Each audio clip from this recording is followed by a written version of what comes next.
mitos pada penyakit itu sering berdampak besar terhadap sikap masyarakat dalam memutuskan jenis pengobatan. Itu yang jadi persoalan.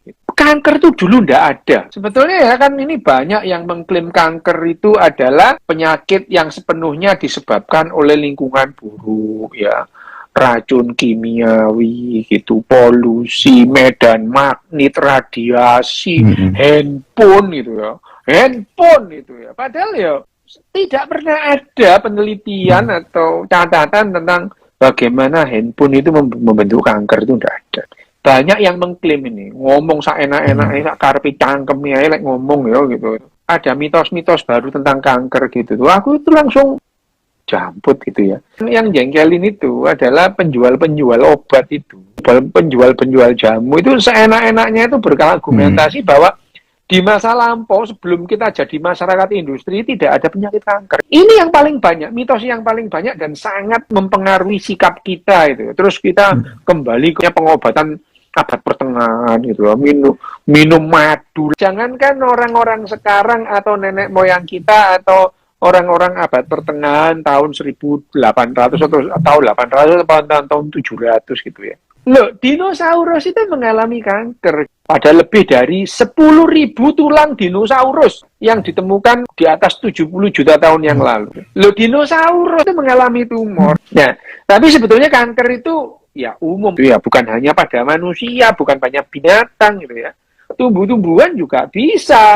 Terumbu karang itu ada kankernya, ada tumornya. Sebetulnya kata sederhana kanker itu meliputi satu kelompok penyakit yang terdiri dari ribuan subtipe. Ditemukan obat kanker. Loh, kanker apa dhisik? Kanker payudara dengan kanker otak itu beda. Tapi yang namanya sel kanker itu adalah sel yang abnormal. Tumbuh terus tanpa batas.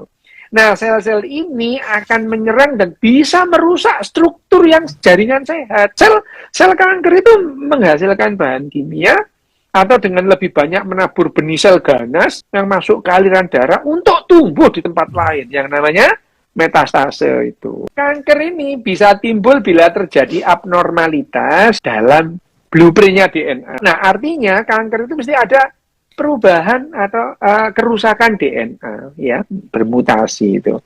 Gimana caranya DNA ini rusak bisa membuat kanker? Yang pertama, pada saat membelah diri, sel itu harus membuat 2 salinan DNA yang asli. Kesalahan itu bisa terjadi karena kita membuat salinan tiap hari. Jadi, bisa saja terjadi kesalahan DNA. Yang kedua, unsur-unsur lingkungan itu yang bisa merusak DNA. Matahari, sinar X, itu bahan kimia, virus, bahkan produk-produk sampingan dari metabolisme kita sendiri. Jadi, metabolisme kita sendiri itu bisa menghasilkan namanya radikal bebas dan bisa menimbulkan kanker. DNA itu rusak itu bisa karena warisan gen kita memang yang membuat DNA itu tidak seperti biasanya gitu. Artinya sejak awal DNA kita sudah bermutasi, sudah cacat, tidak berfungsi bagaimana yang seharusnya. Tidak ada gen pembawa penyakit, tidak ada. Tapi yang ada adalah gen yang seharusnya menjaga supaya tidak terjadi tumor. Itu ada. Kalau gen-gen yang menjaga ini bermutasi, dia tidak bisa melaksanakan tugasnya dengan baik. Nah, sehingga seseorang itu cenderung jadi kanker atau tumor atau mengalami. Nah, itu. Tapi ini adalah gen yang bermutasi. Kanker boleh ada dalam tubuh kita gitu ya, tapi nggak boleh ganggu. Ya. Kayak ormas-ormas itu loh, boleh ada tapi nggak boleh ganggu gitu ya. 1/8 pada laki-laki, 1/11 pada perempuan. Jadi 8 orang yang mati itu 1 orang karena kanker pada laki-laki. 11 orang yang mati 1 itu karena kanker. Jadi betapa yang namanya kanker ini mengalahkan penyakit-penyakit lain gitu ya. Jadi kalau dibilang penyakit paling mematikan itu ya kanker gitu ya. Angka kejadian tertinggi di Indonesia untuk laki-laki adalah kanker paru. Kanker paru. Nih, rokok. Ya tapi ya nggak apa-apa. Kalau ada orang biasanya bilang, duit-duitku dewe, cangkemku dewe gitu ya. Kamu ngerokok, asapnya nggak usah dikeluarin, telan semua. Daripada ngeracun orang gitu. Duitku dewe, cangkemmu dewe, tapi racunnya kemana-mana gitu. Karena sejauh ini belum ada satu obat atau satu cara yang benar-benar bisa membunuh jaringan kanker. Nggak ada. Gitu.